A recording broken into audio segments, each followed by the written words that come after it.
Hey everybody, welcome back to Mel's Board Game Room for a Show Me Your Shelfie video. And we have as a guest today, Chris. So me and Chris are Facebook friends. I think we're both That's on right. the Calgary board game group. And we started this, I was like, Chris, have we met? And he's like, no, we've never spoken before. So I really appreciate you doing this for me, like some complete weird My stranger pleasure. out there. No problem. So, but like we're both on the same board game group from the Calgary. So you live in Calgary right now. Correct. Yeah. So obviously we're both in the same hobby. When did you get into board gaming, or what did that look like for you? Well, I'm sure like everybody else, I played games as a kid, the old school classics, Monopoly, Risk, and that kind of thing. Probably in 2008 or so, I want to say I played Catan for the first time Right. and really got into that, but not into the board game scene. Right. Then about little over 2 years ago, a friend of mine introduced me to Dice Throne. Oh, nice. And that kind of just kicked it off for me, where I went all in from there and fell down a rabbit hole. And so you're fairly new into it. And it was Yeah, the same for me. Like Catan, we played it to death, but it didn't evolve from that until the next kind of game that kind of opened up. So it's right. kind of interesting. We followed a similar path. Now, I got into the hobby in 2017. So maybe, a few more years, you're going to end up where I am. Oh God, I hope not. I couldn't manage a collection like some of the ones I've seen on here. Oh my God, and I'm part of the mayhem here. But that's kind of what I wanted, because when we first got talking about doing this, you're like, well, I don't have a large collection. I was like, and that's good. I don't want to normalize people should think that they should have 1,100 board games or 500 board games or however many much. Like it's Right. not the norm, nor should it be the norm, right? It's a bit extreme, I think. Honestly, like it's When you have more board games than most board game stores, that's a bit extreme. I guess if you put it that way. And I tell you, I had a large collection. I was like, it's all good, whatever. There's no problem here until you had to move them to put in the new I floor. get it, but I don't think I could fall down that hole. Yes, well, I don't. It's fun here. I mean, there's worse things to happen. It is, yeah. There's definitely worse habits you could have. Right, exactly. That's what I keep telling myself. All Absolutely. right, so let's have a look at your shelf. I'm going to put you second. on the big screen here so we can see better. I'm just going to change the camera around. Wonderful. All right. So I've got, let me back up a bit here. Oh, everything's in reverse. That's weird. Okay. For you, not for us. Right. Okay. Yeah. So that's the extent of my games. It looks good. I have over here, I keep empty boxes and stuff, but mostly just as art. Right. It looks really nice. And my prints nice. here. Yeah. But as far as the games go, they all sit right there. I mean, that's a great. We just played The Pursuit of Happiness. I'm not sure if you ever played that, but there's a card where you can get into project and hobbies and different things, and there's the board game collection in there, and it starts with a board game shelf, and then it goes to a board game wall, then you have the board game room, and it was just the involvement of the board game. So you have at least a board game wall there. Right. It was fortunate that the house I moved into had a little cubby hole already built into it. Yeah. That fits those Kallaxes perfectly. So you have Kallax. Now, we were just talking about that, and I was at Ikea last week, and there was a really unique Kallax shelf that's recently out, and you have it there. I do. It's hold on, I'm getting used to this camera thing here. Okay, so it's the 2x4 Kallax, but you can see the two shelves here, they're kind of offset. There's a divider there Yeah. and a divider there. So you can fit actual long games like in here. That's so amazing because that was the one drawback with the Kallax. They're great. They're nice and deep, so you can fit big games in there. However, they're 13 by 13. You can't fit those longer games like Concordia. That's right. But Yeah. this one does, and it does it And then really well. right in there, you can also fit the shorter games, the narrower Right? box games that I have for the unmatched system. Nice. Nice. So I So would see you got your dice throne is very well represented there. yeah, it like I said, that's the one that pulled me into this whole thing, and that's the one that I think I fell down the biggest rabbit hole on. I have a lot of it, 90% of the content available. I'd say I have for Love the it. dice throne. So When I first played Dice Throne, I interrupted the game, went and bought it, and came and finished it. So I'm with you. my friend introduced myself and my wife to that game, and we went out the next day, and I think we bought four characters, and then within probably a month, I had half of the system. So Nice. it, Well, it and it it sounds like it's definitely hit a. probably one you play often as well. It is, but we try to rotate. It's mostly my wife and I who play these games. So Okay. the bulk of these games were bought with the intention of playing with only two players. Yeah. So we do play Dice Throne a lot, but we try to rotate through all of them to make sure they all get some play. Mm-hmm. I'm personally not a huge fan of the legacy games and the campaign games. I'm So with those you. ones I think I don't have commitment generally. issues. Yeah, well, I just can't get into them. Oh, I'm that guy that wants to take control. So right. when I play a campaign or a cooperative or a legacy game that involves everybody, I'm Mm-hmm. the guy that wants to go, okay, you should do this and you should do that and you should do that. So You just can't we help yourself. recent exactly, it's just in my Yeah. nature. Yeah. Yeah. We recently got Sky Team. And I like Right. that one because it forces you to keep your mouth shut. Yeah. Yeah, So exactly. No, that's that great. that one works well. So tell us a little bit about how your games are organized here. Um, Well, obviously, I try to keep the systems together. So all the dice thrown Mm. stuff across the top. Sorry, I'm really bad at this camera thing, apparently. No All the worries. dice thrown across the top. And then you've got the unmatched system in here. Yeah. Um, and then down on the bottom, you've got some Catan and you've got all of my Azul stuff Nice. is across the bottom. So I kind of to system or by similar games and expansions. Hmm. Um, and but over on the over here, there's some animal themed games. So it's game system, maybe theme below the animal theme stuff. So below those games, we also have like traveling games and terraforming games.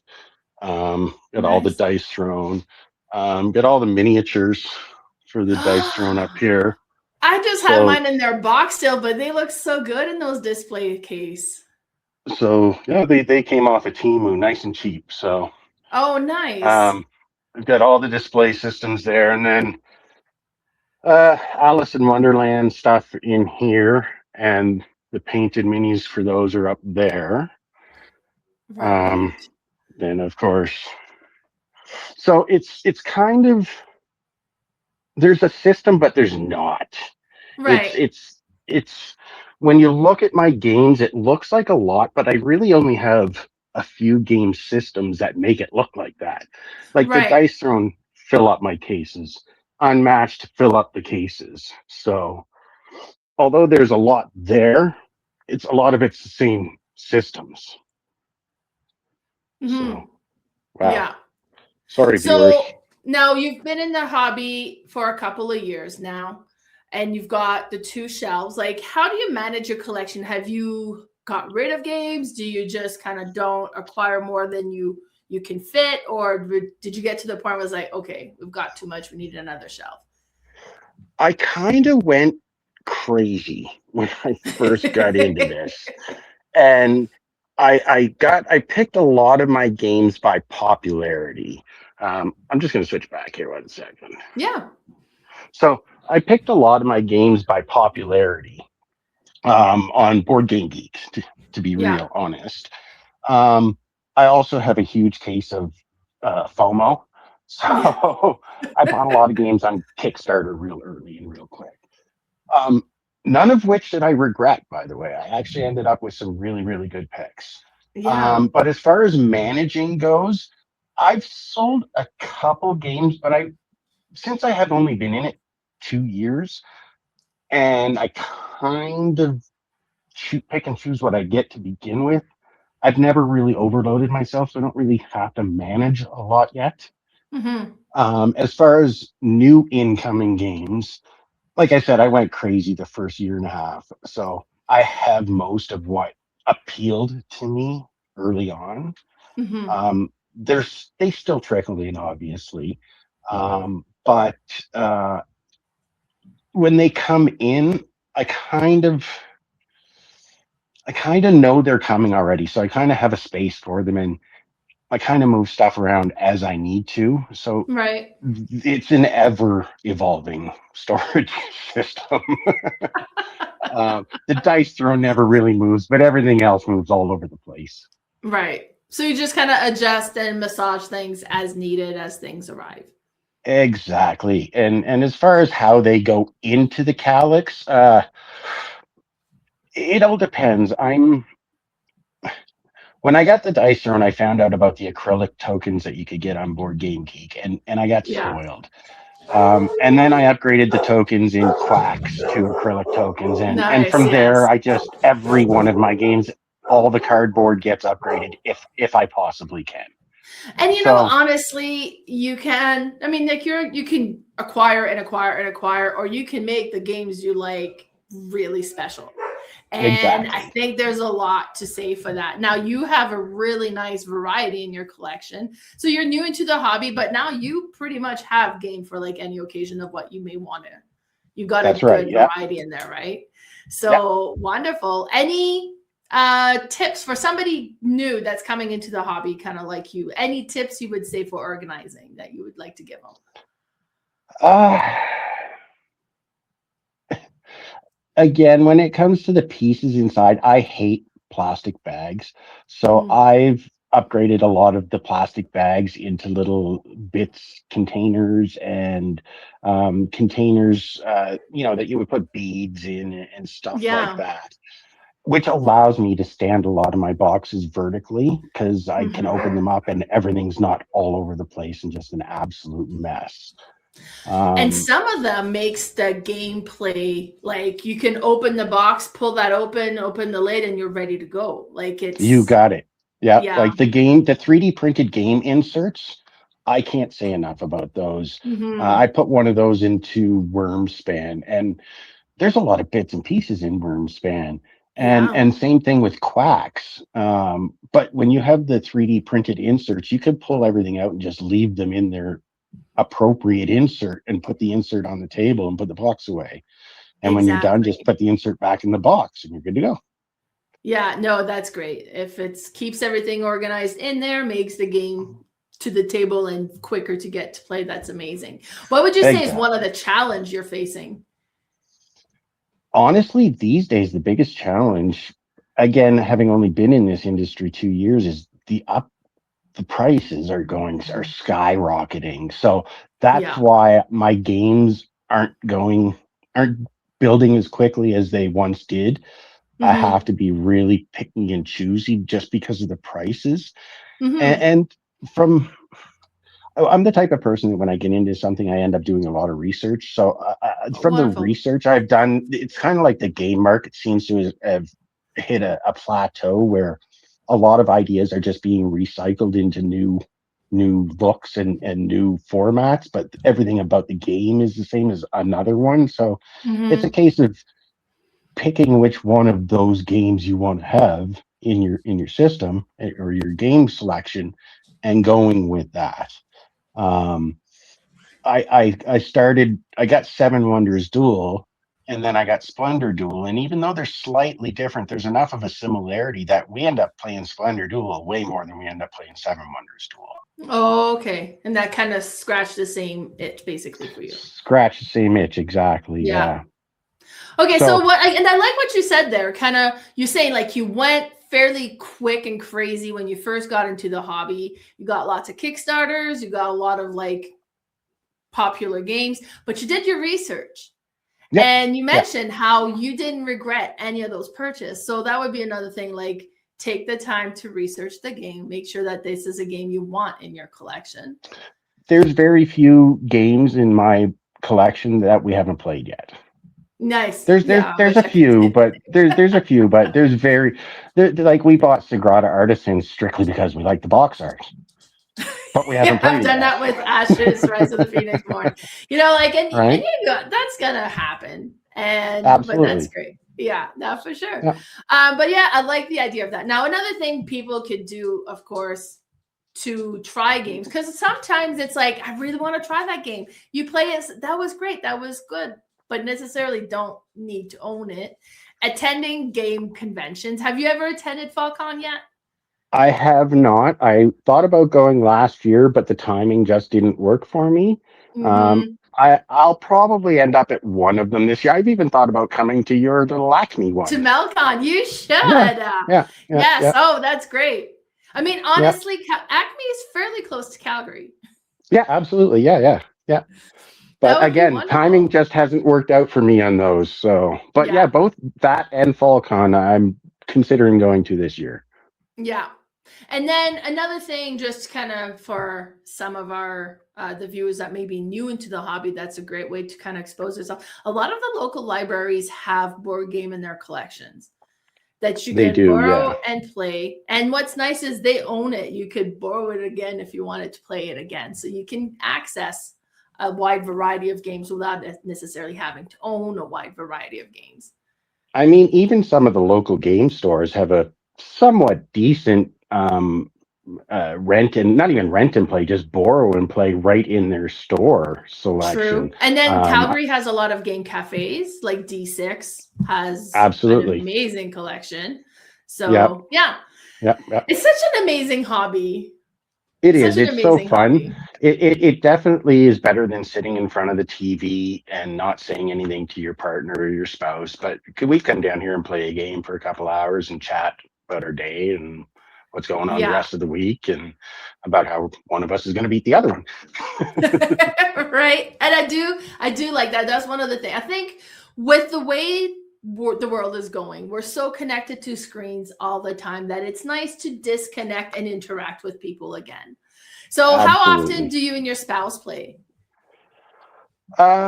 We try to play a couple times a week. Last Hmm. year I counted just to see and we played over 330 games last year, Wow. individual, but we're not quite on that track this year. But we try Which to play is a couple fun. times Yeah. a week. Wonderful. That's great. And that's such a like great date night, honestly, right? Yeah, Like you mentioned, it's good quality time with yeah, somebody. absolutely. Perfect. Let me see if I have any new questions that I have for you. I think we've discussed all that I had. I love the look. Like you got some horizontal, you got some vertical, but everything is so visually pleasing to kind of look at the collection. It looks good. And that new Kallax, and then we mentioned that new Kallax, it's green instead of the other colors, but I've that uh, offset amount looks amazing. I've put this up here as well to Yeah. hold some of the random stuff. And it's just up in the corner and some of my mats are up there and then I've got mats down there. Hmm. But also these drawers. I can't say enough about having like The in little these drawers. drawers, Do you have like your little games in like there? there's little bits and pieces in this one. Nice. Oh, Cards, There's some of my sleeves and my Romoli nickels. And this one has, this is the small games cards and, you know, like Yeah. Hive. And so Oh, Hive is having great. this kind of thing, because I found these Kallaxes are great, but they're so deep that you put something in the back and put something in the front of it and you lose it. You forget it's Mhm. there. Yeah. So Yeah, that for would be my sure. only drawback with the Kallax, I think, is I saw in your last video the gentleman had a front facing box, and then in behind there was all these Yeah. other games. And I love the look of a front facing box, but having those games in behind would mess with my OCD. Well, out of sight, out of mind as well. When I had my front facing, like you were like, okay, what do you, and you would always play the front facing one because you kind of forget what's behind there. Exactly. Yeah. Yeah. Yeah. Exactly. So But nothing in my system, nothing in showcase this the knowledge. storage. It's all visible. So Yeah. Yeah. Wonderful. Well, Chris, I appreciate you coming onto my channel to share your collection with me so much. I my really hope pleasure. to see you at Melcon. So Yeah. Maybe I'll that'd be stop by this year and maybe we'll see you at Falcon. that would be amazing. So for everybody, thank you so much for tuning in, and we'll see you next week for another Show Me Your Shelfie. So bye, everybody. Bye.